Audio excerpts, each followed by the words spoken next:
Weight by volume है ना, मतलब 70 ग्राम एंड 100 ml। तो अपन को तो ग्राम चाहिए ना, तो डेंसिटी गिवन है ना, तो मतलब हो गया 70 ग्राम एंड 100 ml है, तो डेंसिटी से मल्टीप्लाई कर देता हूँ, और डेंसिटी अपने पास 1.4 गिवन है, मतलब 140 ग्राम में। तो अपन को किस में बताना था, 46 ग्राम में। तो 46 ग्राम ऑफ 70% ऑफ HCOH, जिसका डेंसिटी है, तो 70 ग्राम एंड दिस मच ग्राम। तो 46 ग्राम में कितना ग्राम होगा, कैलकुलेट कर लेंगे। 140 डिवाइड बाय 70 मल्टीप्लाई बाय 46। मेरे ख्याल से कितना है अपने पास, नहीं अपन को क्या करना था, 46 ग्राम में बताना था आपको कितना ये प्रेजेंट है formic acid. So 70 gram of formic acid and 140 gram of solution. तो 46 ग्राम ऑफ सोल्यूशन में कितना ग्राम HCOH प्रेजेंट है, तो अपन बता देंगे 70 डिवाइड बाय 140 मल्टीप्लाई बाय 46, हो गया अपने पास 23 ग्राम। तो ये वाला तो आ रहा है। दूसरे वाले बी वाले की बात करेंगे, तो अपन बी वाले में कहेंगे मोलारिटी मुझे गिवन है। मोलारिटी इज इक्वल टू होता है क्योंकि ये 50 ग्राम सोल्यूशन ऑफ 10 मोलर, और डेंसिटी मुझे गिवन है, तो ठीक है 10 मोलारिटी अपन को गिवन है, तो मोलारिटी होता है नंबर ऑफ मोल्स, मोल्स मतलब weight upon molecular weight, multiply by 1000, और डेंसिटी मुझे गिवन है सोल्यूशन का, तो मैं लिखूंगा वॉल्यूम ऑफ सोल्यूशन, तो mass of solution into density of solution, ये ले लेंगे। तो चलो देख लेते हैं। मोलारिटी मुझे 10 दे रखा है, डब्ल्यू मुझे कैलकुलेट करना है, कितना करना है अपन को, ये molecular mass is formic acid का CO2 और 2 44 plus 2 46 multiply by 1000 divide by कितना आ रहा है अपने पास 100 ना इंटू 1, तो कितना गिवन है अपन को, तो 100 तो ये ग्राम था ना, और ये डेंसिटी गिवन था अपन को, तो density divide by mass upon density is equal to 1 gram से ना, ठीक है ना। तो अपन को कितना वेट आ रहा है अपने पास, आ रहा है ये W आ रहा है अपने पास कितना, ये तो कैंसिल हो गया और सारा कुछ, तो अपन को वेट आ गया, वेट इज इक्वल टू 46 ग्राम। तो 100 ग्राम में, अरे रुक जा यार, बीच में मत बोलना, रुक जा, तो सब लोग सुन रहे हैं। तो 100 ग्राम कंटेन 46 ग्राम, रुक तो जा, 46 ग्राम ये कितने में कैलकुलेट किया अपन ने, 100 ग्राम। तो बताओ फिर 50 ग्राम में कितना होगा, तो 50 ग्राम में 23 ग्राम, ले भाई आंसर बी आ गया। क्योंकि जनरली अपन परसेंटेज से डील करते हैं ना, तो परसेंटेज होगा, तो 100 ग्राम में अगर ये है तो 40 ग्राम 50 ग्राम में ये हो जाएगा। आप डायरेक्टली 50 भी कर सकते थे, कोई प्रॉब्लम नहीं है। मैंने इसको वैसे ही ना, क्योंकि फॉर्मूला बनाते हैं ना मैंने इधर काफी सारे फॉर्मूले, molarity is equal to number of moles into 1000 divided by volume ml होता है। तो जनरली अपन को जब परसेंटेज गिवन होता है तो अपन को पता है 100 ग्राम डिवाइडेड बाय, आप डेंसिटी लिख देते हो यहाँ पर, तो वॉल्यूम हो जाता है। तो जब भी अपन को डेंसिटी गिवन होता है सोल्यूशन का, तो अपन वॉल्यूम ऑफ सोल्यूशन वैसे कैलकुलेट कर लेते हैं। तो अब अपन को डेंसिटी गिवन था, अगर 50 ग्राम में तो सीधा आ जाता अपने पास 23, कोई प्रॉब्लम नहीं, ठीक है ना। तो रुक जाओ पहले, मतलब देख लो कैसे क्या कर रहे हो सर, हम अपने आप देख लेंगे आप क्या करना चाहते हैं। इसमें तो सीधा सीधा है वेट बाय वेट, मतलब 100 ग्राम में ये 25 ग्राम प्रेजेंट है 100 ग्राम में, तो 50 ग्राम में कितना 12.5, ये तो नहीं हो सकता, ये हो गया, ये 46 ग्राम। अब अगर 46 ग्राम गिवन है अपन को और 5 मोलारिटी, भाई अगर 10 मोलारिटी का 50 में तो आ रहा था, तो 5 मोलारिटी का ये क्या होना चाहिए, 100 होना चाहिए, नहीं तो नहीं। तो ये वाला तो इसके वजह से ये वैसे ही गलत हो गया, उसको देख के बता दूंगा कि आपका ये क्वेश्चन, ये ऑप्शन गलत है, तो आंसर अपने पास ये है, दैट इज द ऑप्शन, है ना। तो अपन कंसंट्रेशन टर्म में मोलारिटी वगैरह we know that how to deal with that, और अपन बता सकते हैं इजीली कि what are the concentration terms. अब कई बार क्या होता है ना, अपन को क्वेश्चन ऐसे गिवन होता है, जैसे सपोज अपन को गिवन है क्वेश्चन ना, ठीक है ना, तो अगर अपन को गिवन है तो we are able to write like this, कि देखो मेरे पास ऐसे गिवन है एक क्वेश्चन है, मैंने क्या किया, मेरे पास पैसे गिवन था क्वेश्चन में 200 ml of BaCl, 200 ml of 0.1 molar BaCl2 of BaCl2 is mixed with that is लिखेंगे अपन 100 ml of 0.5 molar H2SO, ये था मेरे पास। Calculate the concentration of Cl minus sign in the solution, Cl minus sign in solution, बता दो भाई कितना होगा Cl minus ion in the solution. ये लो बताओ। Concentration of Cl minus ion in the solution क्या करेंगे अपन?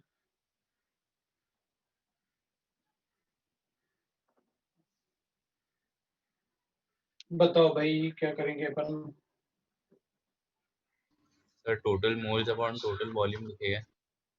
हाँ मुझे तो Cl नेगेटिव आयन चाहिए कितना है, आप तो सीधा आंसर बता दो, ये है मेरा आंसर।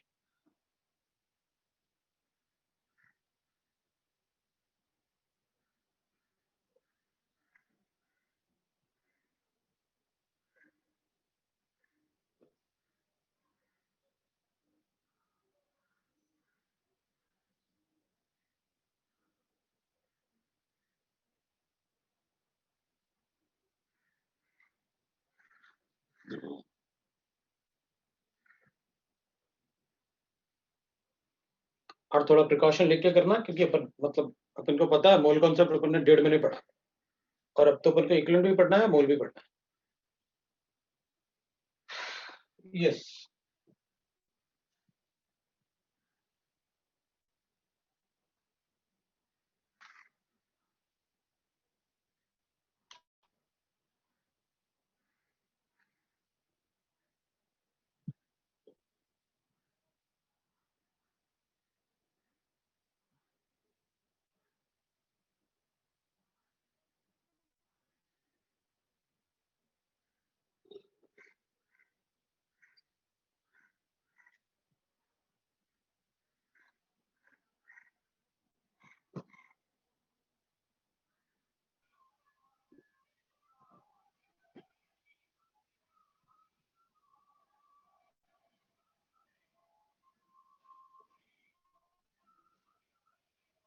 पॉइंट 3 बताया, 7/30 आंसर आ रहा है। सर अलग 0.67 लो भाई अलग अलग कैसे आ सकते हैं?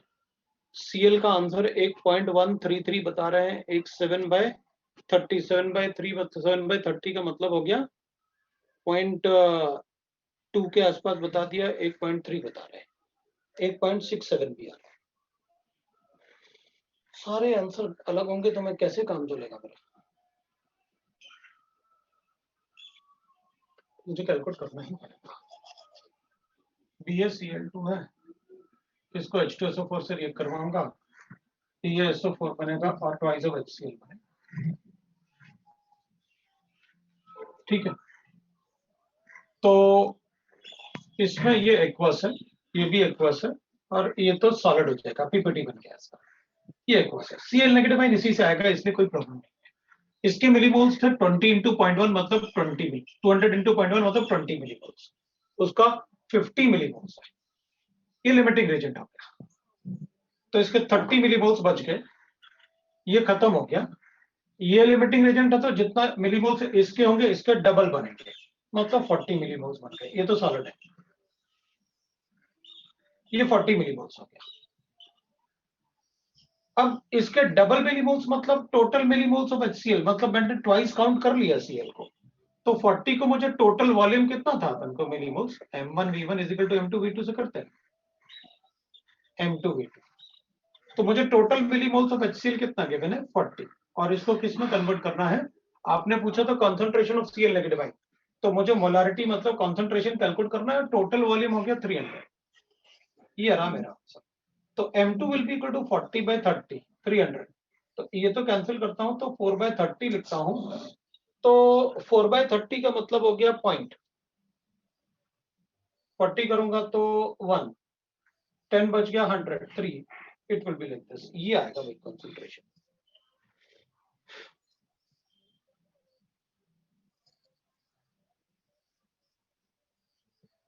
ये कंसंट्रेशन आ रहा है, तो अपन कहेंगे भाई इसमें तो इसके मिलीमोल्स 20 थे, तो इसके मिलीमोल्स कितने हो गए? तो अपन कहेंगे भाई इसके मिलीमोल्स ना 2 इंटू 20 हो जाएगा ना, तभी तो आपने 40 मिलीमोल्स लिखा, तो अपन कहेंगे अब इसको डबल नहीं करेंगे कि ये 2 HCl तो ट्वाइस हो जाएगा Cl में नेगेटिव आयन, तो हाँ ये 2 वही तो मल्टीप्लाई कर रखा है, इसलिए काफी लोग 7/30 भी बता रहे हैं, वो गलत है। 7/30 कैसे आ रहा मुझे वही समझ में नहीं आया राइट ना, कैसे अपन ने 7/30 लिखा भाई, इसमें तो ये लिमिटिंग रीजन होगा ना। और भी गलती कर सकते थे तो कुछ लोग, अगर मैं सल्फेट का कॉन्सेंट्रेशन पूछ लेता, ये तो Cl माइनस साइन हो गया था अपने। अगर मैं सल्फेट का कॉन्सेंट्रेशन पूछता तो अपन में से काफी लोग ऐसे भी होते जो ये सोचते कि इसका भी सल्फेट काउंट कर लेता है, जबकि अपन को पता था कि barium sulphate is a white PPT, वो सोल्यूशन में सल्फेट आयन नहीं देगा, इसलिए जो भी सल्फेट आयन होगा वो H2SO4 से होगा, मतलब सल्फेट आयन विल बी 30/3। जो बचा हुआ H2SO4 है, जितना H2SO4 होगा उतना ही सल्फेट आयन आएगा, और जितने सल्फेट आयन होंगे डिवाइड बाय टोटल वॉल्यूम में डिवाइड करके बता देते हैं अपन कि कितना आया, दिस इज पॉइंट। ये अपने पास है concentration of sulfate ion in the solution। आप देख लो अगर किसी को डाउट है, क्योंकि ये छोटे छोटे क्वेश्चन ही ऐसे आएंगे ना। M1V1 नहीं समझा, M1V1 कैसे लिखा आपने 40? ये बेटा ऐसे था ना, देख millimoles of HCl, this is equal to millimoles of HCl। Millimoles of HCl मुझे 40 गिवन थे, अब इन 40 मिलीमोल्स को आपको मोलारिटी और वॉल्यूम में कन्वर्ट करना है, तो मोलारिटी तो कॉन्सेंट्रेशन हो गया, और वॉल्यूम टोटल जो सोल्यूशन में होगा, क्योंकि आपने इसको इसमें ऐड किया है, तो टोटल वॉल्यूम कितना हो जाएगा, मिलीमोल्स और मोलारिटी में डिफरेंस होता है ना। हाँ समझा। किसी को डाउट नहीं, तो ये छोटा छोटा क्वेश्चंस जो होगा ना, इसी में गड़बड़ नहीं करेंगे, मेंस में बिल्कुल इसी टाइप के क्वेश्चंस होते हैं। ठीक है, तो अपन इस टाइप से बता सकते हैं, और प्रेसिपिटेशन वगैरह का ध्यान रखना, ऐसे नहीं करना कि ये भी 20 बनेगा लेकिन वो तो सॉलिड हो गया, उसको कंसिडर नहीं करेंगे। So this is about the concentration term, we can say that, ठीक है ना, जो कंसंट्रेशन टर्म में अपन जनरली, अब ऐसे भी हो सकता है कि भाई हमारे पास ऐसे गिवन है कि पहले से हमारे पास एक कोई सोल्यूशन गिवन है, मान लेते हैं अपन H2SO4 100 ml ऑफ 0.1, ये गिवन है। अब इसमें मैं थोड़ा सा H2SO4 और डाल देता हूं, ठीक है ना, सो H2SO4 एडेड। अब उसके लिए अपन को डाटा कुछ ऐसे गिवन है, 49% of weight by weight of density, suppose मुझे गिवन है 1.5 ग्राम पर एम, ये मुझे गिवन है। तो बताओ रिजल्टिंग सॉल्यूशन में what will be the concentration of H plus ion, the concentration of H plus ion in the resulting solution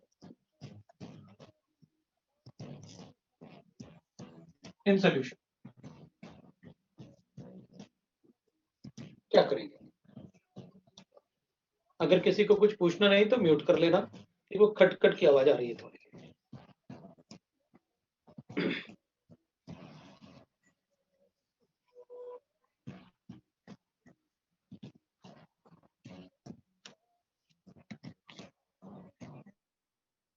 बताओ भाई क्या होगा अपना आंसर।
तो क्या करें, पहले अपन इसका मोलारिटी कैलकुलेट कर ले।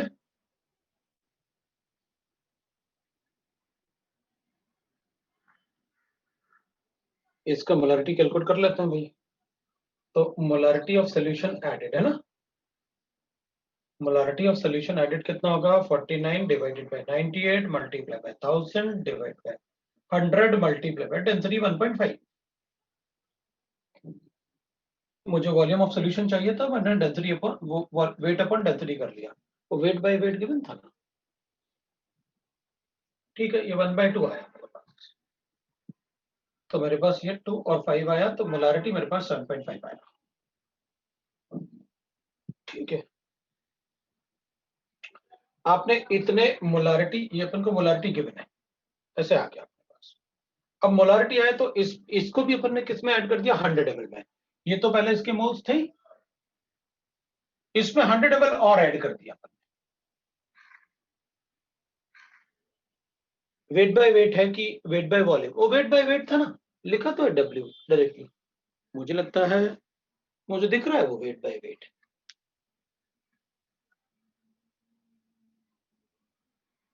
राइट ना। तो क्या करें अपन, अपन को पता चल गया भाई कितना अपन को बताना है। अब बोलो क्या करें।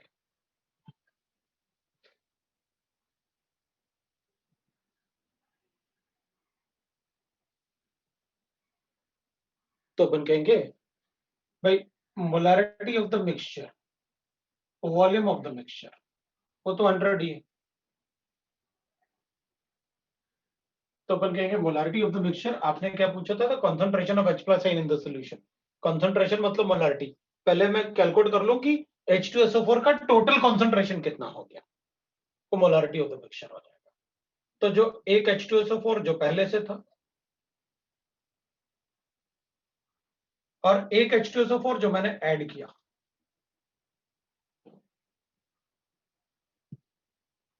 तो किसी के एडिशन से, राइट ना, इसका कंसंट्रेशन बढ़ेगा ना।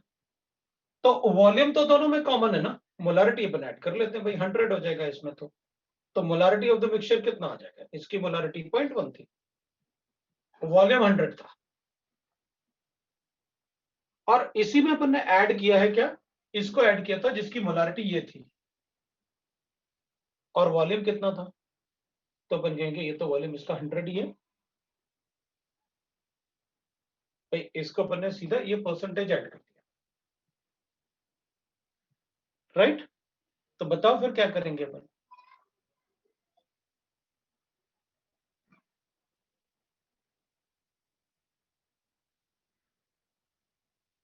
मोलारिटी ऑफ द मिक्सचर, वैसे अपन दोनों को ऐड कर सकते थे अलग अलग, इसकी मोलारिटी अपन को पता है, इसका वेट कैलकुलेट कर लो, इसका वेट कैलकुलेट कर लो कितना है, और दोनों को ऐड करके molarity of the resulting solution बता दो, उसमें अपन से कोई गलती होने के चांसेस नहीं होते भाई। इसके मिलीमोल्स ले लो, इसके मिलीमोल्स ले लो, तो इससे अपन को क्या आ जाएगा, एक बात हो जाता है, जैसे इसकी मोलारिटी आ गई, तो अपन क्या बोलते हैं भाई, वेट है, वेट बाय वेट है ना, तो ठीक है, मोलारिटी से भी कैलकुलेट कर सकते हैं। दूसरा मेथड भी अपने पास थोड़ा इजी लग रहा था मुझे, उसमें अपन से कोई गलती भी नहीं होती। वो दूसरा मेथड में मैं ऊपर ये हटा रहा हूं, फिर बताता हूं आपको। मैं ये कैलकुलेट कर लेता कि देखो भाई, वॉल्यूम तो 100 ml ही है, इसमें वेट बाय वेट का मतलब है total, late the volume is 100 ml इसका, तो वेट ऑफ सॉल्यूशन कितना होता, 150 ग्राम्स भाई, 1.5 इंटू वॉल्यूम कर लेते हैं,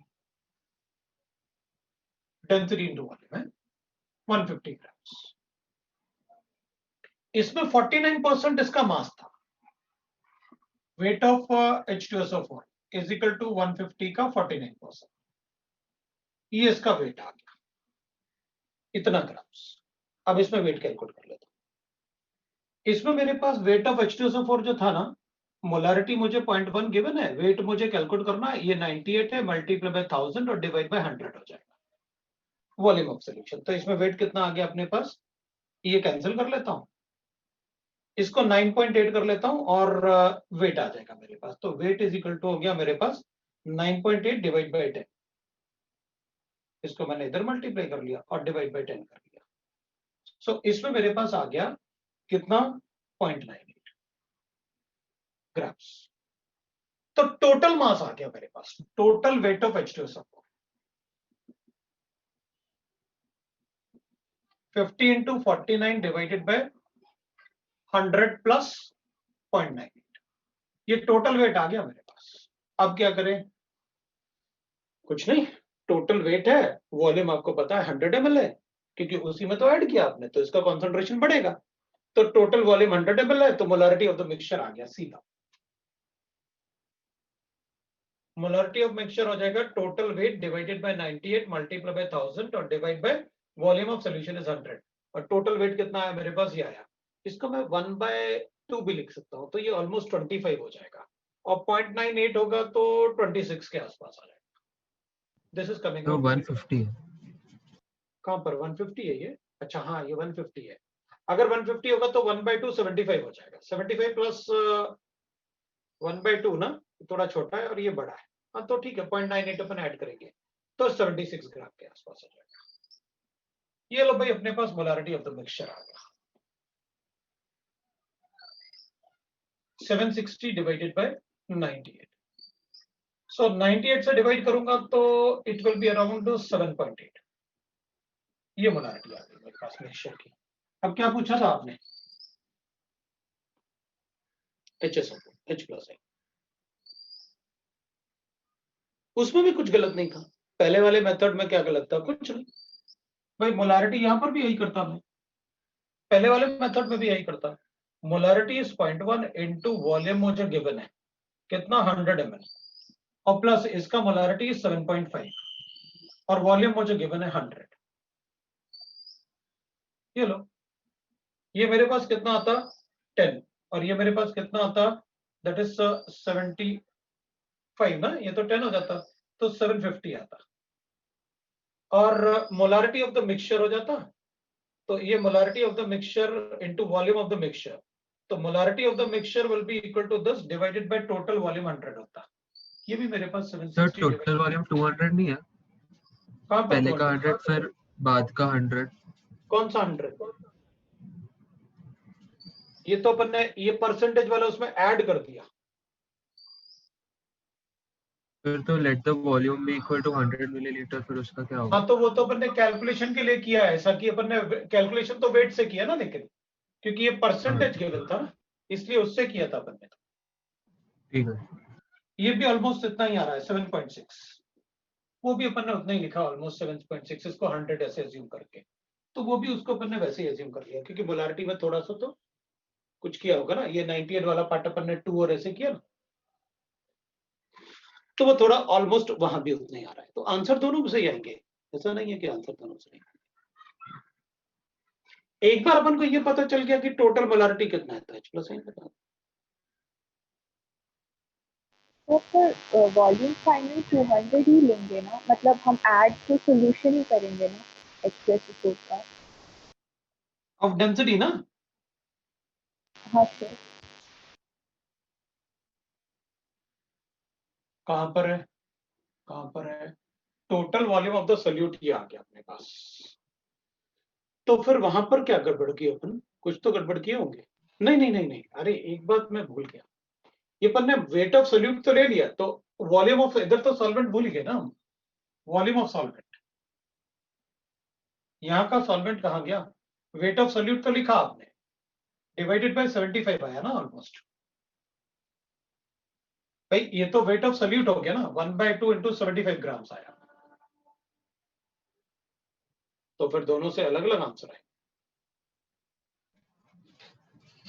हाँ सर, और आपने जो नीचे वाला जो मेथड यूज किया है उसमें आपने V2 आपने 100 लिया है उधर, तो मतलब कि आपको टोटल वॉल्यूम 200 लेना पड़ेगा। अरे वो कॉमन लेके मैंने गड़बड़ कर दिया ना, वैसे टोटल वॉल्यूम मुझे 200 लेना ही पड़ेगा। हाँ गड़बड़ किया मैंने कॉमन लेके। अच्छा फिर अपना इससे क्यों नहीं आ रहा है? इससे अलग आ रहा है, इससे अलग आ रहा है आंसर फिर। सर ऊपर वाले वेट में ऑफ H2SO4 73.5 है।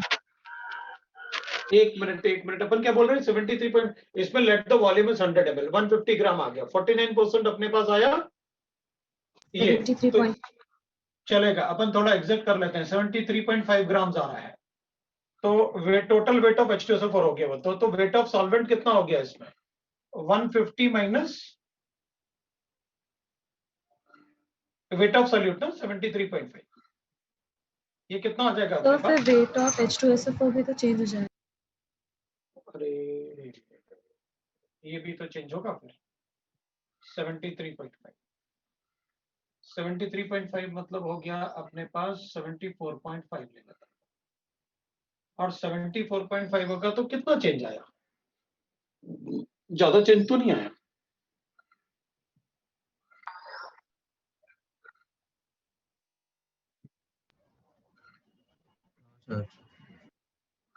फाइनल नहीं स्टेटमेंट वो तो सही है, इसको अपन कोई प्रॉब्लम नहीं, इसकी तो बात ही नहीं कर रहा मैं, इसकी तो बात ही नहीं कर रहा मैं, वेट ऑफ सॉल्वेंट की बात कर रहा हूँ। उसमें भी वॉल्यूम 200 लेना पड़ेगा। आ गया। ये अपन को जब molarity of the mixture calculate करेंगे ना, तो ये 74.5 होगा, डिवाइड बाय 98 होगा, और ये 200 ml होगा। मिक्सचर के लिए कैलकुलेट कर रहे हैं ना क्योंकि अपन।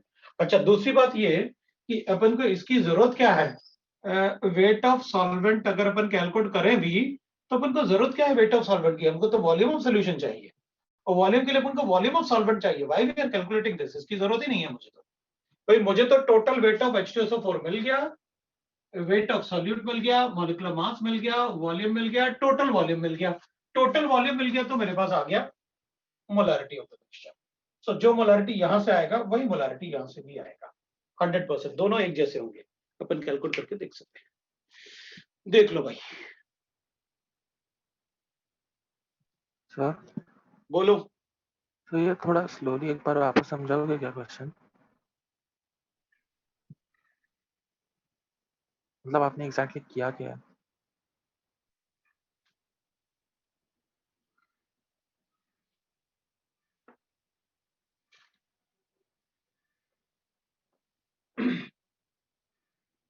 मेरे पास ये सोल्यूशन था H2SO4 का, इसमें एक दूसरा सोल्यूशन ऐड करना है, और ये अलग सोल्यूशन।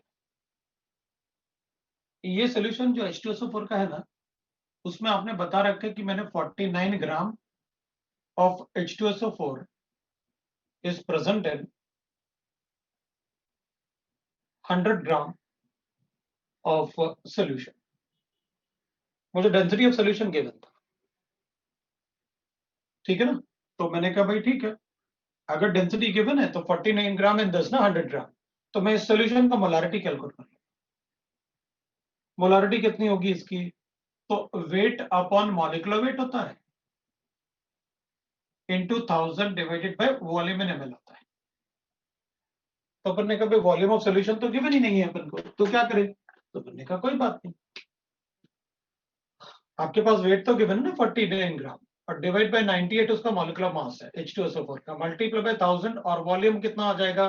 तो अपन ने कहा वेट गिवन है, डेंसिटी गिवन है, तो आप वेट अपॉन डेंसिटी कर लो यहाँ पर। तो वेट ऑफ सोल्यूशन है 100 और डेंसिटी ऑफ सोल्यूशन है 1.5। इससे मैंने मोलारिटी कैलकुलेट कर लिया इस सोल्यूशन का। तो इस सोल्यूशन का मोलारिटी आ गया मेरे पास। अब इस सोल्यूशन का मोलारिटी आ गया, तो इसके सोल्यूशन के मोलारिटी को M1 V1 कर लेता हूं, इसके मोलारिटी को M2 और V2 कर लेता हूं। तो इसका मोलारिटी M2 ये आ गया मेरे पास, और V2 कितने वॉल्यूम में लिया था? तो अपन कहेंगे भाई आपने वेट बाय वॉल्यूम लिया था, और यहां पर 100 ग्राम था, आपने वॉल्यूम कैलकुलेट कर लिया, ये टोटल वॉल्यूम। तो इसको अपन ने इसमें ऐड किया था। तो जब अपन ऐड करेंगे तो अपने पास आ जाएगा इसका V2 जो है, क्योंकि इसको तो अपन ऐड कर रहे हैं उसमें 100 ml में, तो इसका वॉल्यूम कितना होगा? मोलारिटी पहले अपन कैलकुलेट कर लेते हैं। मोलारिटी कितना आ रहा था इसका?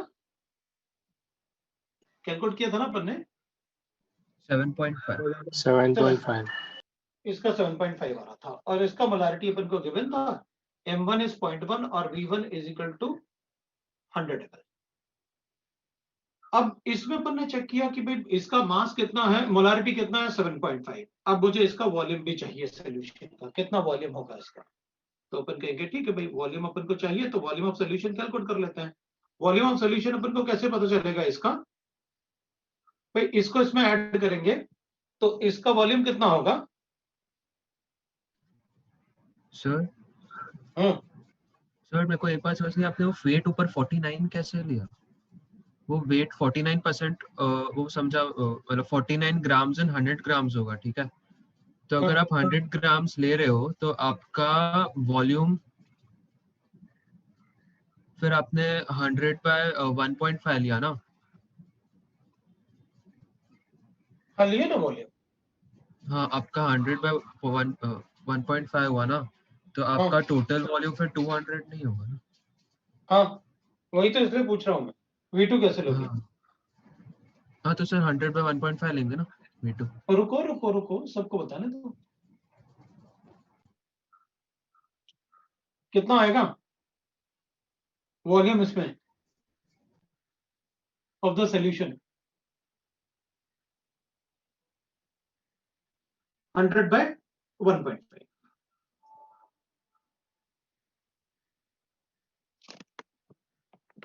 वॉल्यूम ऑफ सॉल्यूशन, एक मिनट है, ये वॉल्यूम ऑफ सॉल्यूशन होगा अपने पास। तो पहले हम लोग रॉन्ग कर रहे थे ना, वो 100 लेके। हाँ, वॉल्यूम हम लोग पहले 100 ले रहे गलत थे ना। कर दिया था हमने। अपन ने पहले क्या किया था, जब इसको ऐड किया था ना, तो इसी वॉल्यूम को अपन ने अज्यूम कर लिया कि अच्छा वो 100 ml हो गया, क्योंकि ये वॉल्यूम V अज्यूम करके कि वो 100 ml ही रहा होगा, लेकिन वॉल्यूम तो अलग होगा। वॉल्यूम ऑफ सॉल्यूशन तो ये लेंगे ना अपन। हाँ तो 200 से कम होगा ना? वो 200 से कम होगा। अब अपन कर लेते हैं। Molarity of the mixture, volume of the mixture will be equal to M1V1 plus M2V2। अब अपन को कोई डाउट नहीं, वो मेथड अलग कर लिया था ना अपन ने दूसरे मेथड से, दोनों मेथड मिक्स हो गए थे तो अपन ने अलग कर लिया। ये लो भाई, अब मोलारिटी ऑफ द मिक्सचर चाहिए मुझे, तो वॉल्यूम ऑफ द मिक्सचर क्या होगा? दिस प्लस दिस, कितना आएगा ये? कर ही देते हैं अपन तो, ऐसे ऐड कर देते हैं। 100 plus 100 by 1.5 is equal to M1V1 कितना हो गया अपने पास? 100 इंटू 0.1 प्लस V2 कितना है? M2V2 that is 100 divided bye 5 into 100 कर लो। हाँ वही कर लेंगे, और क्या नहीं कर ही लेते हैं, मतलब लिख ही देते हैं उसको। Molarity 7.5 into 1000 divided by 1.5। 100 तो डिवाइडेड बाय हाँ मतलब ठीक है, कर लेंगे। अब बताओ, तो मोलारिटी ऑफ द मिक्सचर मेरे पास आ गया, ये वॉल्यूम मल्टीप्लाई करते हैं इसको, है तो 150 plus 100 divided by 1.5 is equal to कर लेते हैं 10 प्लस ये तो 5 आ जाएगा, 5000। बहुत ज्यादा कॉन्सेंट्रेट। वो 100 है सर। कहां पर? अच्छा हाँ, 1000 नहीं होता। 510 आ गया मेरे पास। तो molarity of the mixture will be equal to 150 into 150 है, प्लस ये तो हो जाएगा 250 डिवाइडेड बाय हो जाएगा 1.5, तो मल्टीप्लाई करता हूँ 1.5 और मोलारिटी ऑफ द मिक्सचर के लिए 250 ले लेता हूँ। ये लो भाई, मोलारिटी ऑफ द मिक्सचर आया अपने पास। अब अगर मोलारिटी ऑफ द मिक्सचर आया ना, तो इसका मतलब है इसमें जो टोटल वॉल्यूम अपने पास मोलारिटी ऑफ द मिक्सचर आ गया। तो ठीक है, अब क्वेश्चन क्या था अपना? क्वेश्चन था अपना total H plus ion concentration कितना हो जाएगा? हो जाएगा भाई, ले concentration of H plus ion total. सब फ्रेम के बाहर जा रहे हैं। फ्रेम के बाद चलो उसको ऊपर करूंगा ना, बस हो गया ना, और नीचे वाला पार्ट नहीं दिख रहा था इसलिए ऐसे किया था। Total H plus ion will be equal to कितना हो जाएगा अपने पास? टोटल वॉल्यूम ले लो और जितना H2SO4 का कॉन्सेंट्रेशन होगा उसका डबल ले लेंगे भाई। एक H2SO4 2 H प्लस आयन देगा ना, तो H plus ion concentration total जो आएगा ना अपने पास, H2SO4 का टोटल 3.06 आता है इसका वैल्यू, ये है mx का। हाँ ये 3.06 है। तो molarity of the mixture is 3.06। यार इतना ही तो पहले आ रहा था, लेकिन नहीं, उससे ज्यादा आ रहा था। इनटू वॉल्यूम कितना हो गया, टोटल वॉल्यूम ये था 350 divided by 1.5 multiply by 2 divided by total volume. ये लेंगे, ये H2SO4 का टोटल मिलीमोल्स हो गया ना, H2SO4 का दिस प्लस दिस, तो टोटल मिलीमोल्स ऑफ H2SO4 का डबल हो जाएगा H प्लस N का कॉन्सेंट्रेशन और टोटल वॉल्यूम अपन। अब उसमें जरूरत क्या थी इसका मतलब लिखने की ना, मुझे लगता है कि जरूरत नहीं पड़ेगी। अब इसका जितना है उसका डबल ही बता दो ना, क्यों फालतू में इतना कर रहे हैं। ये हो गया concentration of H plus N। हाँ तो 7.12 आता है, नहीं 6.12 है ना। बिल्कुल, उसका डबल ही आ जाएगा। ये अपना आंसर है। तो सर हमको फिर अभी हम दूसरे मेथड से जो कर रहे थे उससे भी कर सकते हैं, उससे भी देखते हैं, क्योंकि उससे हमको पता नहीं उससे भी यही आएगा, इससे भी यही आएगा। बस वॉल्यूम जो अपन ने 200 लिया था ना, वो 200 नहीं लेना, तो आंसर तो सेम ही आएगा ना।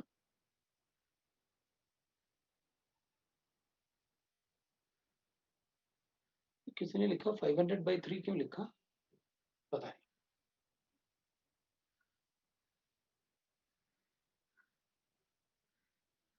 चलो जो भी होगा, we got that। ये अपना आंसर था।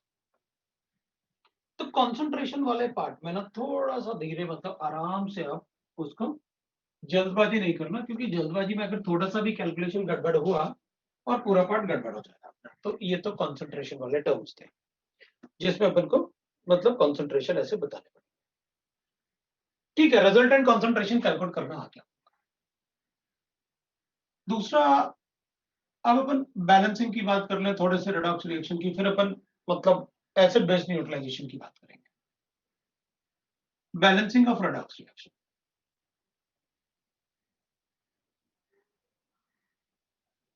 कोई भी रिएक्शन बैलेंस करना है ना, तो जैसे मुझे गिवन है, अगर कोई रिएक्शन में KMnO4 है, NH3 है, तो मुझे रिएक्शन गिवन था, ऐसे मुझे रिएक्शन गिवन है, ठीक है, ऐसे रिएक्शन मुझे गिवन है।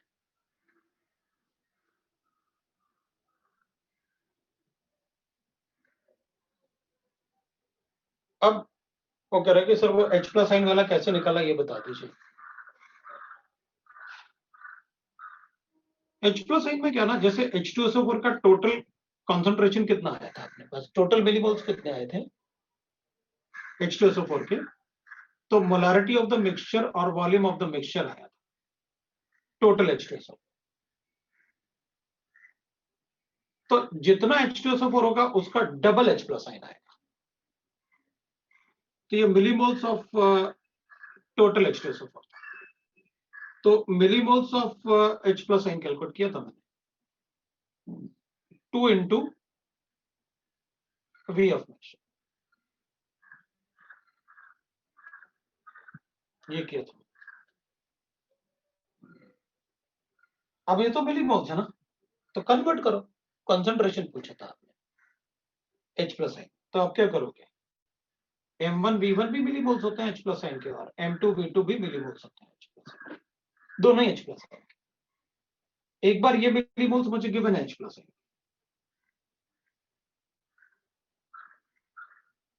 अब M2 मुझे कैलकुलेट करना है, और लेकिन टोटल वॉल्यूम अपन ने कैलकुलेट किया था, कितना है टोटल वॉल्यूम, कितना था टोटल वॉल्यूम अपन ने, जो यहां पर लिखा था ना अभी थोड़ी देर पहले, मतलब उसको हटा दिया, वो आप टोटल वॉल्यूम लिख लो।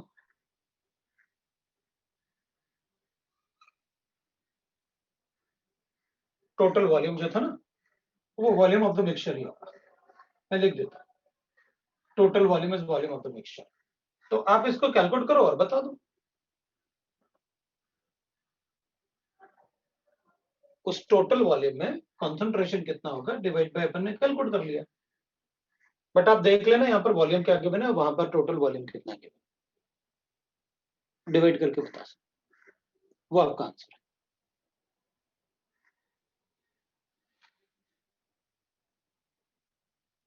अब मुझे अगर रिएक्शन को बैलेंस करना है, रेडॉक्स रिएक्शन को, तो मैं इसके एन फैक्टर्स कैलकुलेट करूंगा। इसमें +7 है और इसमें +4 है,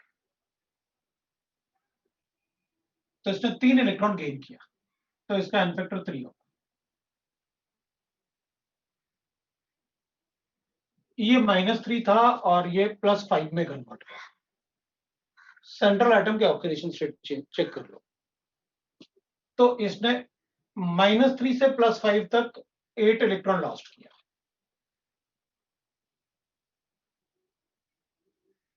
तो उसने 3 इलेक्ट्रॉन गेन किया और 8 इलेक्ट्रॉन लॉस्ट किया। This is ratio of n factor 3:8, and in all the redox reaction, that is जिसमें एक का रिडक्शन होता है दूसरे का ऑक्सीडेशन होता है, उसमें n factor ratio is always reverse of molar ratio. तो इसका मोलर रेशियो 8 हो जाएगा और इसका मोलर रेशियो 3 हो जाएगा, जो इसका n factor होगा। वो इसलिए because balancing of redox reaction में total number of moles of electron gain must be equal to total number of electron lost. तो एक अमोनिया 8 इलेक्ट्रॉन लूज कर रहा था, तो 3 अमोनिया 24। एक केमनोफोर 3 इलेक्ट्रॉन गेन कर रहा था, तो 8 केमनोफोर 24, तो बैलेंस हो गया। That's why n factor ratio is always reverse of molar ratio. So but अगर 2 से ज्यादा रिएक्टेंट्स है तो फिर देख लेंगे अगर होगा तो 2 से ज्यादा एन फैक्टर 8 कैसे है?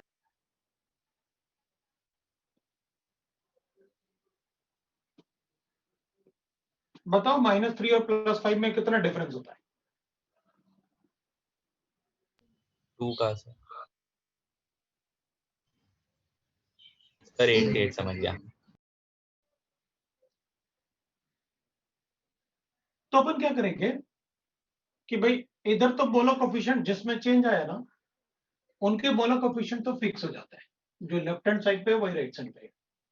mn पर +7 था, ये +4 है, ये तो फिक्स हो गया।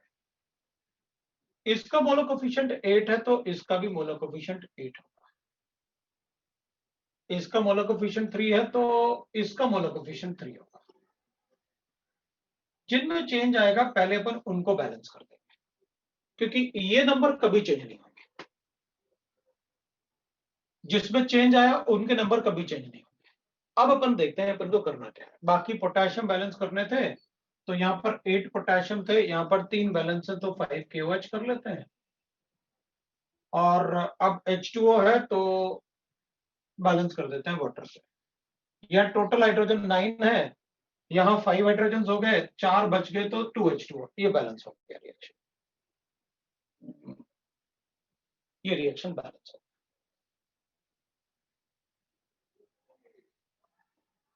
तो अपन कहेंगे ठीक है भाई, बैलेंस हो गया रिएक्शन, ये बैलेंस रिएक्शन है। दूसरा मेथड, दूसरा देख लेते हैं कोई। अगर मेरे पास ऐसे गिवन है MnO4 नेगेटिव, इसको मैंने ऑक्सिलेट आयन से रिएक्ट करवाया और मीडियम एसिडिक, थर्ड जब भी होगा वो मीडियम होगा, मीडियम एसिडिक है। एसिडिक मीडियम होगा तो Mn will be always converted into +2 state. Almost 10 times बताया होगा क्लास में कि एसिडिक मीडियम में Mn किसी भी ऑक्सीडेशन स्टेट में होगा वो +2 में ही कन्वर्ट होगा। इट डजंट मैटर वो +7 में है, +6 में है, +4 में है, किस में। Oxalate ion as a reducing agent, so वो ऑक्सीडाइज होगा। ऑब्वियसली बात है कि MnO4 इज ऑक्सीडाइजिंग एजेंट, तो जो रिएक्ट कर रहा होगा वो रिड्यूसिंग एजेंट होगा। Reducing agent always loose electrons. तो अब यहां पर +7 से +2, तो एन फैक्टर तो 5 हो गया, क्योंकि इसने 5 इलेक्ट्रॉन को गेन किया होगा। सो एन इसका 5 हो गया, तभी तो 5 इलेक्ट्रॉन गेन करेगा, तो +7 से +2 हो जाएगा। ये +3 था, और ये +4 है, तो n फैक्टर इसका जो होगा वो कितना हो जाएगा, तो अपन कहेंगे इसमें तो एक से ज्यादा एटम है, तो फिर डिफरेंस इन ऑक्सीडेशन स्टेट पर atom multiplied by the number of atom present in the molecule for which n factor is calculated. ये भी अपन ने लिखा हुआ है रिडॉक्स में, तो इसका n फैक्टर कितना हो जाएगा, 2 हो गया भाई, तो बैलेंस हो गया मेरा रिएक्शन। मुझे बस n फैक्टर कैलकुलेशन आना चाहिए। ये 2 से मल्टीप्लाई करता हूं, इसको 5 से मल्टीप्लाई और इसको कन्वर्ट कर दो। अब ये 2 है तो ये भी 2 रहेगा, ये 5 है, 5 2 जब 10 ना, तो ये भी 10 रहेगा। Hello sir. तो मेरे पास कार्बन भी बैलेंस हो गए, Mn भी बैलेंस हो गए। अब एक बार ऑक्सीजन की बैलेंसिंग चेक कर लेते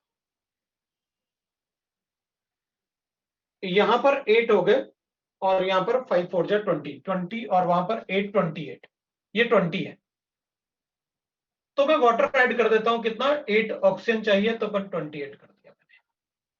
इधर 20 + 8 28, इधर भी 20 प्लस ये 4 2 जा 8 हो गया, 28 हो गया। तो अब हाइड्रोजन बैलेंस करना है, तो ये कितना होगा, 8 2 जा 16। लो भाई, आपका रिएक्शन बैलेंस हो गया, ये मेरी रिएक्शन बैलेंस है। अब अपन कहेंगे भाई कभी कभी ऐसा हो सकता है कि मुझे n फैक्टर कैलकुलेशन नहीं आ रहा है, कोई बात नहीं, अपन खुद कैलकुलेट कर लेंगे। अपन क्या करेंगे, जैसे ये है, तो आपको एक मेथड तो अच्छे से आता होगा, या तो एसिडिक मीडियम या फिर बेसिक मीडियम, आप उसमें बैलेंस कर लो। मुझे ऐसे गिवन था, मैं इसको एसिडिक मीडियम से बैलेंस कर लेता हूं। हाफ रिएक्शन, एक हाफ रिएक्शन ये होगा और एक हाफ रिएक्शन ये होगा। तो मैं कहूंगा Mn बैलेंस है, ऑक्सीजन बैलेंस करना है, तो मैं इसको 4H2O लिख लूंगा। ऑक्सीजन बैलेंस है और 4H2O लिखूंगा तो 8H + N इधर ऐड करूंगा। हाइड्रोजन भी बैलेंस हो गया। एसिडिक मीडियम में ऑक्सीजन को बैलेंस करते हैं वाटर से और H + आयन से बैलेंस करते हैं हाइड्रोजन को, ये अपन सभी को आता है। अब चार्ज बैलेंस कर देते हैं, यहां -1 है और यहां +8 है, यहां +2 है। हमारे पास चार्ज बैलेंस करने के लिए सिर्फ इलेक्ट्रॉन होते हैं, मतलब मैं सिर्फ पॉजिटिव चार्ज को ही आगे पीछे कर सकता हूं, नेगेटिव चार्ज का मैं कुछ नहीं कर सकता, क्योंकि चार्ज बैलेंस में सिर्फ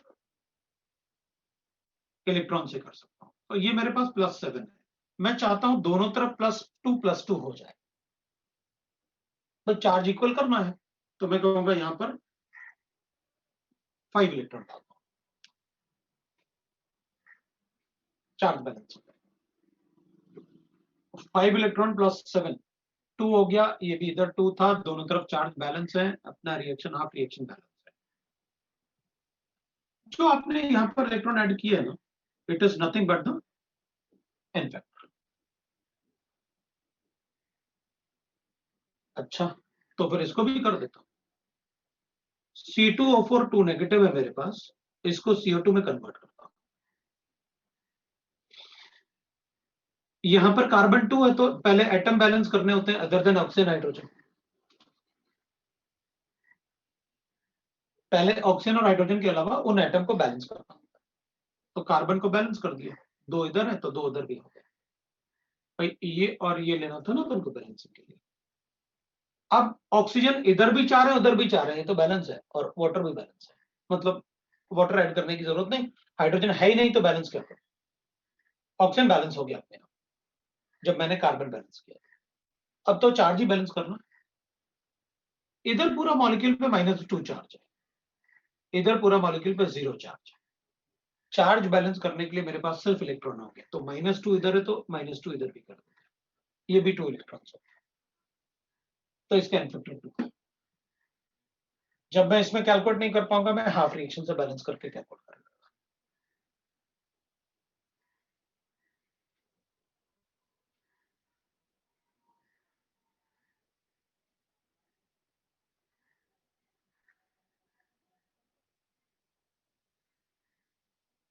राइट? सर बोलो। सर आपने पहले केस में जब कार्बन का एन फैक्टर निकाला तो उसमें 4 - 3 × 2 किया, तो वो × 2 इसलिए किया ना क्योंकि 2 कार्बन। बिल्कुल। ठीक है सर।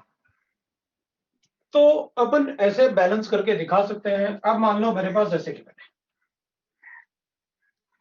जैसे मेरे पास गिवन है C2H5OH plus K2Cr2O7 plus H2SO4।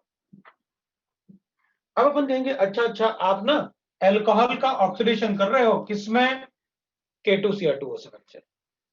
तो आप बताओ क्या बना दें, क्योंकि अगर ये एक्सेस में होगा तो ये कार्बोक्सिलिक एसिड भी बन सकता है, वरना मैं एल्डिहाइड पे रोक दूंगा। तो जनरली अपन कहते हैं कि जब एक बार K2Cr2O7 से अल्कोहल को रिएक्ट करो तो अपन एल्डिहाइड बनाते हैं, फिर एल्डिहाइड को रिएक्ट करेंगे तो कार्बोक्सिलिक एसिड।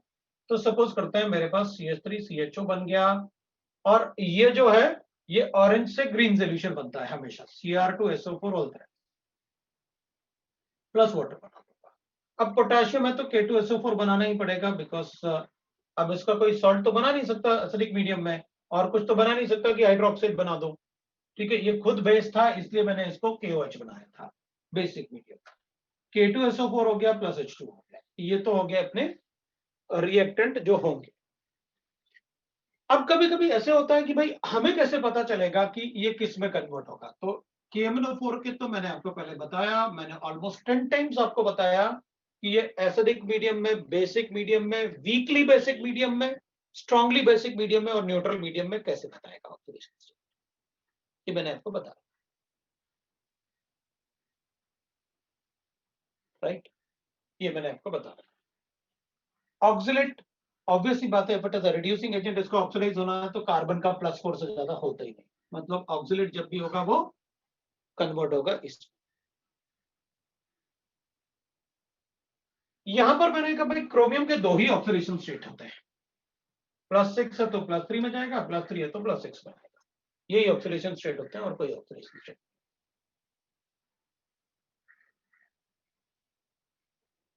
फिर कभी कभी अपन को ना प्रेडिक्ट करना होता है ऐसे कि भाई ये नाइट्रोजन -3 है तो ऑब्वियसली बात है KMnO4 is a very strong oxidising agent, इसलिए मैंने उसको पूरा ऑक्सीडाइज कर दिया था +5।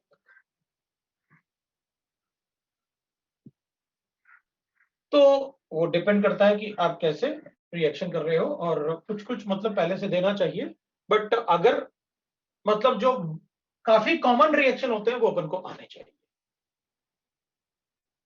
इसका इनफैक्टर 6 है, +3 में कन्वर्ट हो रहा है। तो जैसे अभी तुमने पूछा था कि ये 4 - 3 करके 2 से मल्टीप्लाई किया था क्योंकि उसमें 2 कार्बन थे, तो यहां पर भी मैं 6 - 3 करके 2 से मल्टीप्लाई करूंगा, क्या? क्योंकि यहां पर 2 क्रोमियम है, तो इसका इनफैक्टर मेरे पास 6 आ गया। अब ये इनफैक्टर है, मैं ऑर्गेनिक कंपाउंड का इनफैक्टर कभी ऐसे प्रेडिक्ट नहीं करूंगा जैसे यहां पर लिख रहा हूं, क्योंकि ऑर्गेनिक कंपाउंड में थोड़ा मिस्टेक होने के चांसेस ज्यादा होंगे। वैसे मुझे पता है उसका इनफैक्टर कितना है, लेकिन ये बात मैंने आपको इलेक्ट्रोकेमिस्ट्री में जब इलेक्ट्रोलाइसिस पढ़ाया था तब भी बताया था। अब कभी भी ऑर्गेनिक कंपाउंड का इनफैक्टर अपनी तरफ से प्रेडिक्ट नहीं करना, उसे मेथड से ही कैलकुलेट करना। मतलब मैं इसका इनफैक्टर अपनी तरफ से कैलकुलेट नहीं करूंगा, इसका मोलर कोफिशिएंट तो पता चल गया मुझे कितना है, लेकिन मैं उसका इनफैक्टर नहीं कहूंगा कि आप डायरेक्टली कैलकुलेट कर लो। हो सकता है मुझे पता है कि उसका इनफैक्टर कितना आ रहा है, लेकिन फिर भी मैं उसको ऐसे कैलकुलेट करूंगा। कार्बन इसमें 2 है, उसमें भी 2 है, बैलेंस है। ऑक्सीजन इसमें 1 है, उसमें भी 1 है, वो बैलेंस है। हाइड्रोजन बैलेंस करना है, इधर 6 है उधर 4 है तो ट्वाइस ऑफ H+ साइन, इधर टोटल न्यूट्रल है उधर 2 H+ साइन है तो 2 इलेक्ट्रॉन, इनफैक्टर 2 होगा। तो अपन क्या करेंगे, इसको 2 से मल्टीप्लाई। अब अपन क्या करेंगे, तो अपन क्या करते हैं ना, सिंस दोनों के इनफैक्टर इवन नंबर्स आ रहे थे, आप यहां मोलर कोफिशिएंट के लिए डिवाइड भी कर सकते हो 2 से, ऐसे इसको 2 से, इसके 2 से, इसको 3 लिख सकते हो, इसको 1 लिख सकते हो बैलेंसिंग के लिए। इससे भी चलेगा, लेकिन अगर अपन से मोलर रेशियो पूछेंगे तो आपको सिंपलेस्ट रेशियो बताने होंगे। अगर सबके सब मोलर कोफिशिएंट इवन नंबर्स हैं तो आपको एक सुटेबल नंबर से डिवाइड करके बताना चाहिए उनके मोलर कोफिशिएंट, सिंपल रेशियो जैसे। तो उस टाइप से अपन बता देंगे कि what will be the molar coefficients.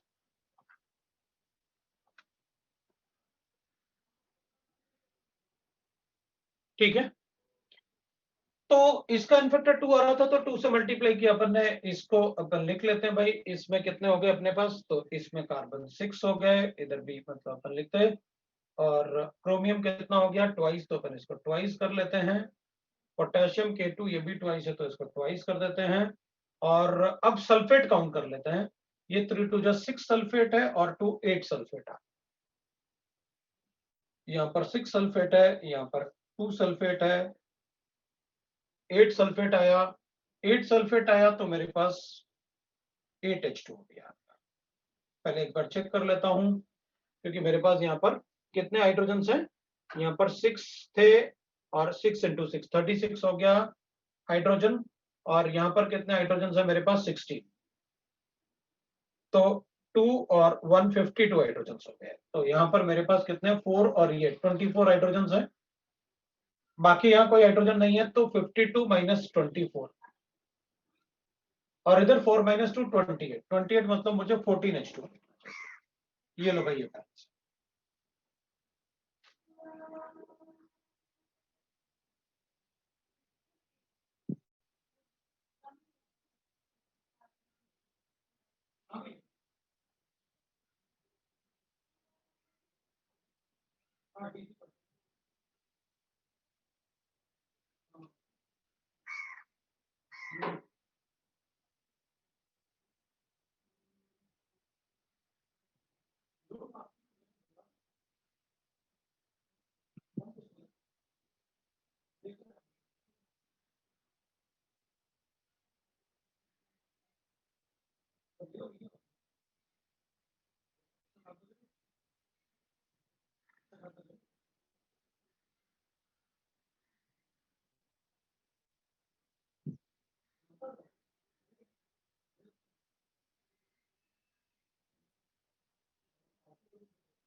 तो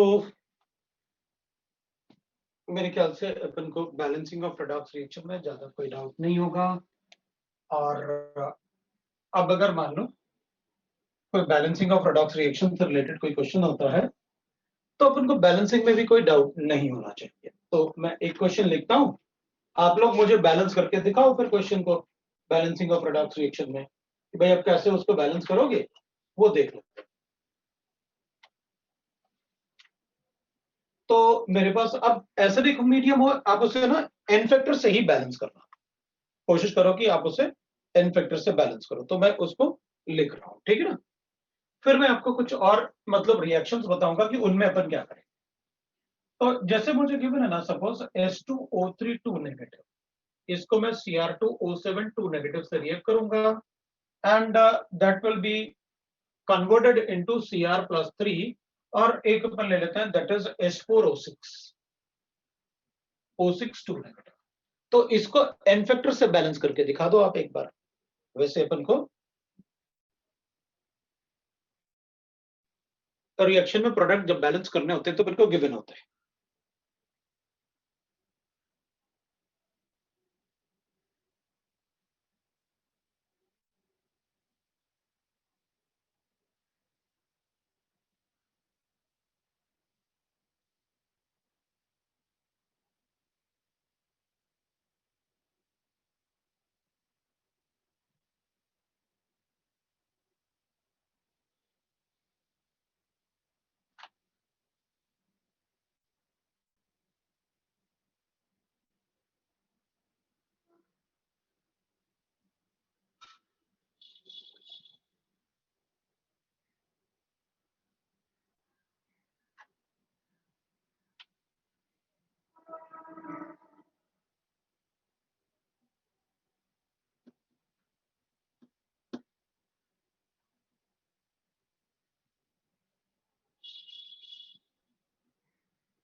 बैलेंस करो आप उसे जल्दी से।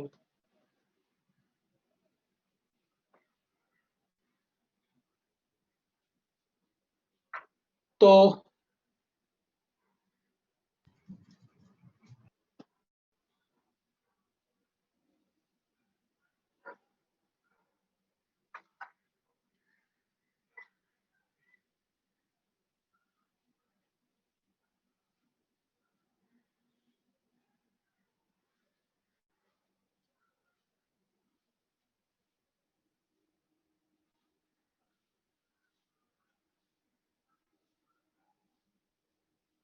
तो फिर H प्लस आयंस में डालने पड़ेगा ना?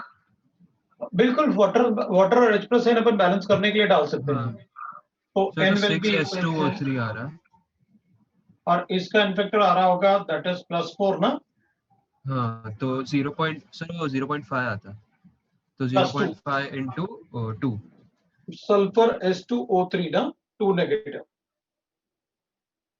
तो अगर ये कैलकुलेट करूंगा तो +2 होगा और वहां पर अपन को आ रहा होगा +12 है तो Na2H4O6 बनेगा, इसका मतलब +2.5 आ रहा है, ये +2 आ रहा है। डिफरेंस अपने पास आ रहा है 0.5 का और मल्टीप्लाई बाय 2, इसका इनफैक्टर मेरे पास 1 आ रहा है। देख लो भाई, H2O3 2 नेगेटिव था और कन्वर्ट हो रहा था H4O6 2 नेगेटिव में। इसका सल्फर का ऑक्सीडेशन स्टेट +2 आ रहा है और इस सल्फर का ऑक्सीडेशन स्टेट +2.5 आ रहा है। तो इन दोनों में डिफरेंस कितना आ रहा था, तो एन फैक्टर पर लिखते हैं 2.5 - 2 और मल्टीप्लाई बाय कितने एटम प्रेजेंट है वो मल्टीप्लाई करना होता है। ये अपना सबको समझ में आया। इसको 6 से मल्टीप्लाई करना है, इसको 2 से मल्टीप्लाई करना, 1 से मल्टीप्लाई करना है। ठीक है भाई, क्रोमियम 2 आ गया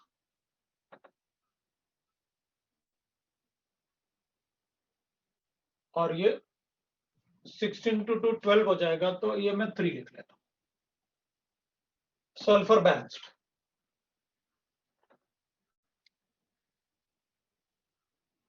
अब क्या करूं, +7H2O, तो अपन लिखेंगे 3 6 जा 18 ऑक्सीजन +7 ऑक्सीजन। ये 3 6 जा 18 तो 7 का ही डिफरेंस है, तो 7H2O कर लेता है, तो ऑक्सीजन भी बैलेंस्ड। तो इसमें ऐड कर देंगे अपन 14H+। ये लो भाई, बैलेंस हो गया reaction. That is how you can balance the reaction. ये बैलेंसिंग ऑफ रिएक्शन।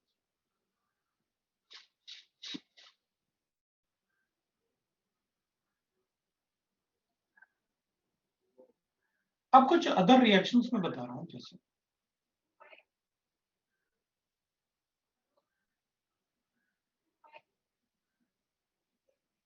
अब मान लो मुझे ऐसे गिवन है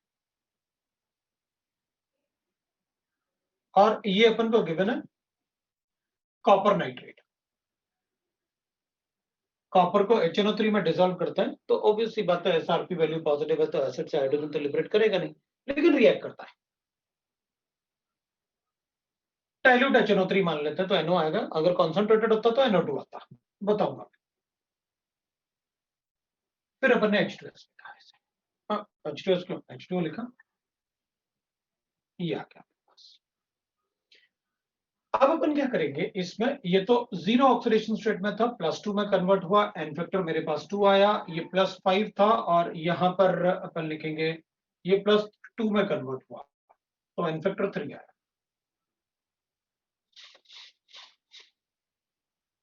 अब अपन को साफ साफ दिख रहा है कि देख भाई, नाइट्रोजन इधर भी है और नाइट्रोजन इधर भी है। मैं एन फैक्टर से सिर्फ उस नाइट्रोजन को बैलेंस कर सकता हूं जिसमें चेंज आया, लेकिन मैं एन फैक्टर से उस नाइट्रोजन को बैलेंस नहीं कर सकता जिसमें चेंज नहीं आया। ये भी नाइट्रेट है और ये भी नाइट्रेट है, तो उसका क्या अपन कहेंगे, मैन्युअली बैलेंस करो। कैसे मैन्युअली बैलेंस करो, ये 3 है ये 2 है, तो जिस नाइट्रोजन में चेंज आया उसका तो मोलर कोफिशिएंट फिक्स होगा, कॉपर में चेंज आया उसका मोलर कोफिशिएंट फिक्स होगा।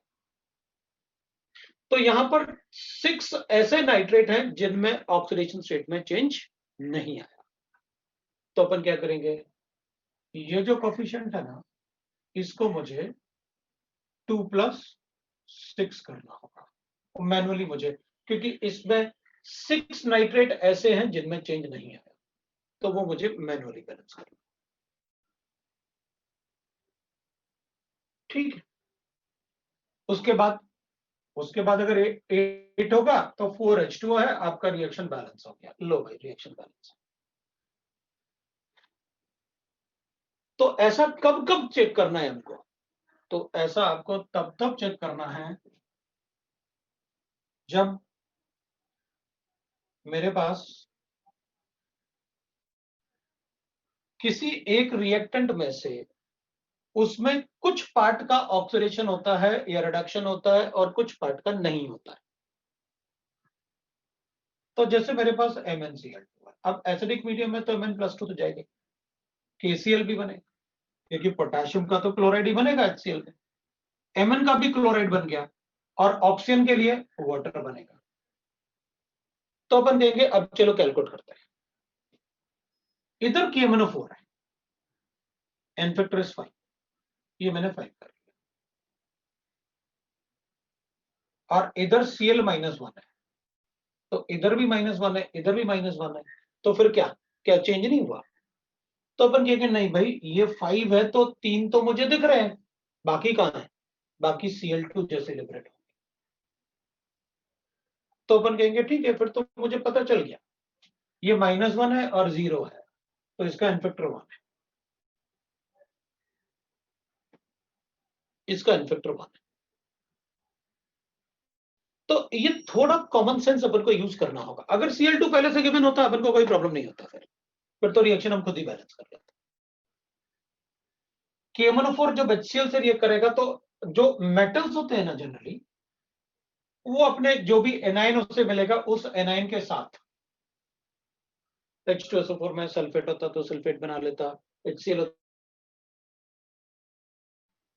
तो जो मेटल्स होते हैं वो इसके एनाइन, एसिड के एनाइन के साथ उन्होंने तो अपना क्लोराइड बना लिया, मेटल्स खत्म। अब क्या, ऑक्सीजन सारा का सारा वाटर में चला जाएगा। अच्छा, तो अपन क्या करेंगे, इसका N फैक्टर 5 है, हमने लिख लिया, तो ये 5 जो है ना, वो उसका मोलर कोफिशिएंट होगा जिसमें ऑक्सीडेशन स्टेट में चेंज आएगा। तो 5 Cl वो होने चाहिए जिनके ऑक्सीडेशन स्टेट में चेंज आया, तो बाकी जिसमें चेंज नहीं आता ना, वो मैनुअली बैलेंस होता है। नाइट्रेट ना, कितने नाइट्रेट थे? 6 थे, मैंने मैनुअली बैलेंस किए थे। मोस्टली मैं वही रिएक्शन बता रहा हूं जो अपन से पूछे जाते हैं एग्जाम में। मैंने आपको पहले ही कहा था कि अपन वो क्वेश्चन, वो रिएक्शन चूज करेंगे जैसे या तो वो कंसेप्ट या फिर वही रिएक्शन अपन से एग्जाम में पूछे जाए।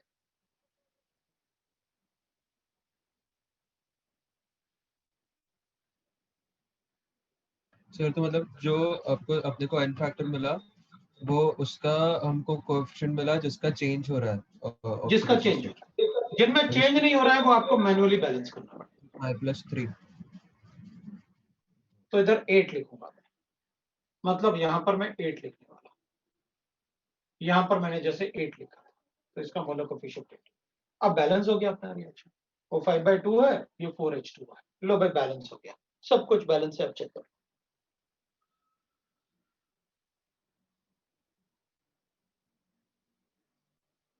ऐसे ही K2Cr2O7 में भी हो सकता है भाई, अपन को गिवन है K2Cr2O7 और इसको मैं HCl से बैलेंस कर देता हूं। HCl से बैलेंस करूंगा तो KCl, Cr को BCl में कन्वर्ट कर देता हूं और Cl2 लिबरेट करूंगा और H2 बनेगा। चलो बैलेंस कर लेते हैं, ये तुम लोग बैलेंस करो, मैंने आपको कंसेप्ट बताया कैसे बैलेंस करते हैं।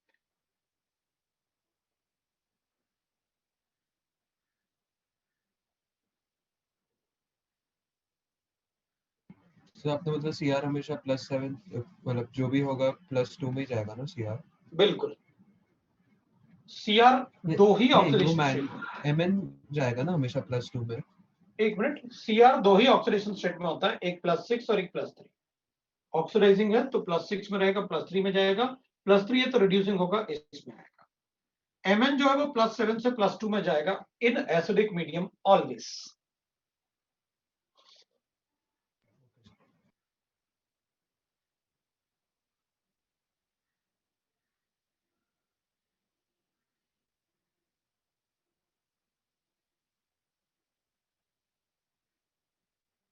ये रिडॉक्स रिएक्शन की बैलेंसिंग थी जो n फैक्टर से अपन बता सकते हैं। इनमें अपन n फैक्टर से डायरेक्टली मतलब एंटायर पूरा रिएक्शन बैलेंस नहीं होता है, बस अपन को उसमें ध्यान रखना होता है क्या करना है अपन को। But these reactions are not disproportionation reaction, remember that.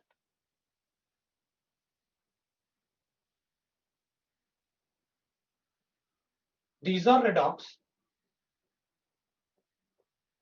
but not disproportionate.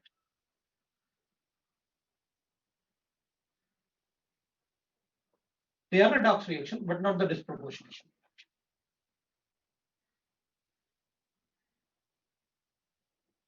Redox reaction तो है, लेकिन वो disproportionation reaction नहीं।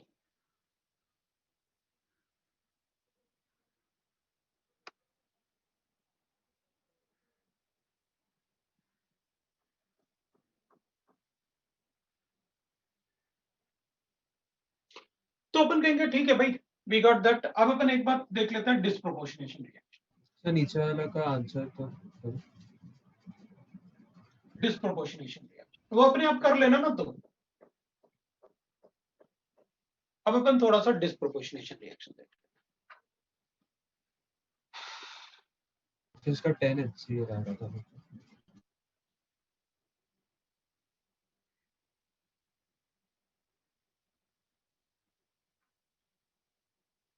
6, 8, 14 ना, तो 3 लो बैलेंस हो।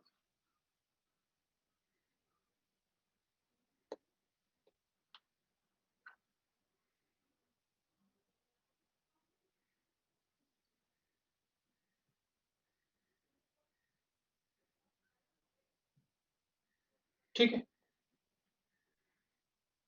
अब अपन डिस्प्रोपोर्शनेशन रिएक्शन की बात करते हैं। अपन को पता है सारे disproportionation reaction they will be the redox reactions।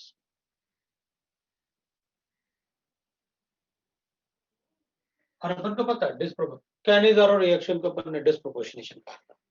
जब same type of two reactant are used then it is a disproportionation reaction.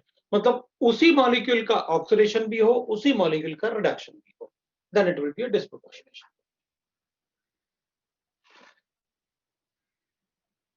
तो इसका मतलब ये हुआ कि मेरे पास Fe+2 गिवन है और एक बार इसका मैं रिडक्शन कर लेता हूं और एक बार मैं इसका ऑक्सीडेशन कर लेता हूं।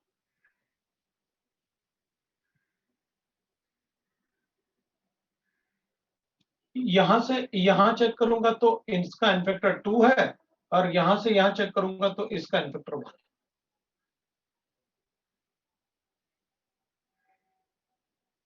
अच्छा, ऐसा भी कर सकते हैं क्या कि इसका n फैक्टर कैलकुलेट कर लो और इसका n फैक्टर कैलकुलेट कर लो और दोनों को क्रॉस मल्टीप्लाई करके इधर बैलेंस कर देना, ऐसा भी हो सकता है। लेकिन जनरली अपन करते नहीं, लेकिन डिस्प्रोपोर्शनेशन में कर सकते हैं ना। इसको 2 से मल्टीप्लाई करो, इसको 1 से मल्टीप्लाई करो, टोटल 3 लिख दो, बैलेंस खत्म हो, बैलेंस हो गया रिएक्शन।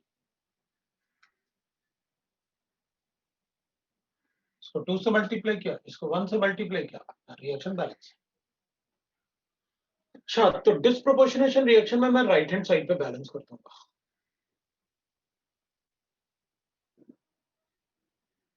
ठीक है, एक दूसरा एग्जांपल,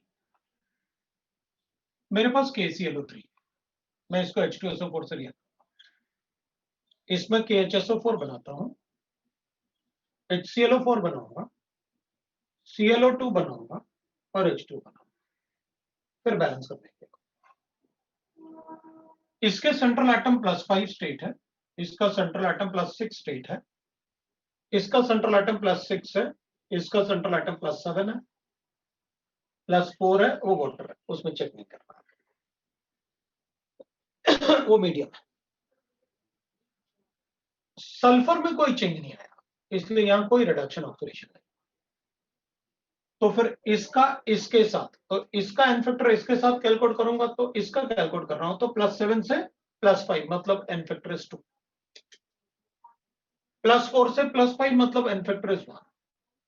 तो इसको 2 से मल्टीप्लाई कर लो, इसको 1 से मल्टीप्लाई कर लो।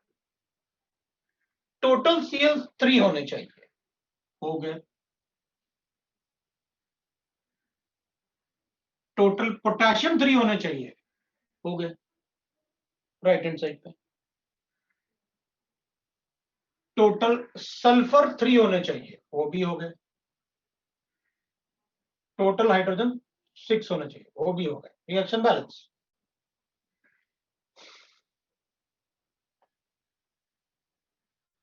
तो रिएक्शन बैलेंस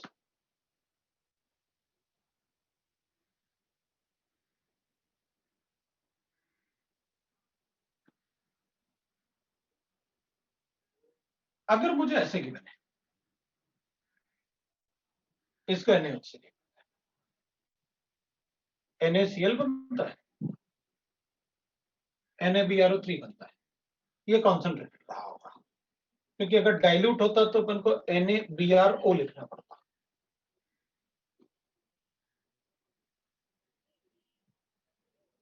तो डाइल्यूट NaOH और Br2 NaOBr लिखते तो अपन ब्रोमोफॉर्म रिएक्शन की बात कर देते। मतलब अगर ये दोनों कॉम्बिनेशन लिख के और पानी लिख दो तो मैं कहूंगा ठीक है, पानी में इन दोनों को रिएक्ट करवा के ये बना दूंगा दोनों, तो ब्रोमोफॉर्म रिएक्शन हो जाएंगे। ये Cl कहां से आ गया? Br आना चाहिए। Cl होता तो इसको Cl होता तो इधर Cl और Cl कर देते, इधर I2 होता तो इधर भी I और I कर देते।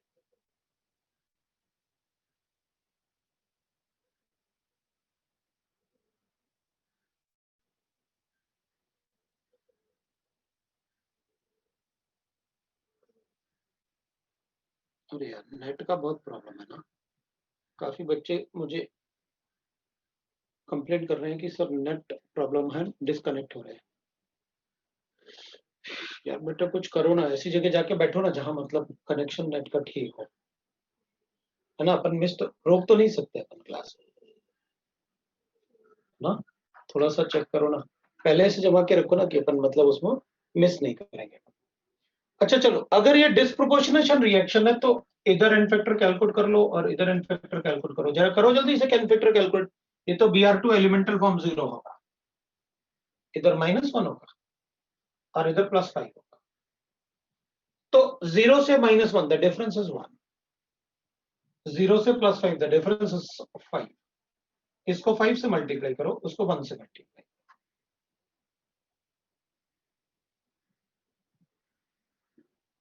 और फिर उसके बाद अपन क्या कर सकते हैं, इसको टोटल Br3 है ना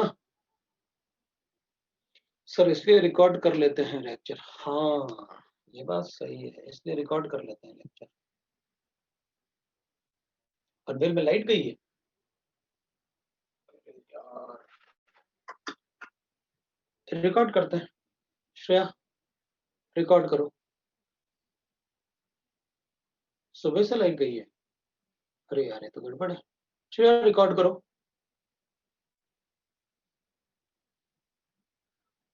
अच्छा बोल रहा सर मैंने थोड़ा बहुत रिकॉर्ड किया है, कैसे? वैसे ही अनऑफिशियली, ठीक है। श्रेया रिकॉर्ड करेंगे बेटा।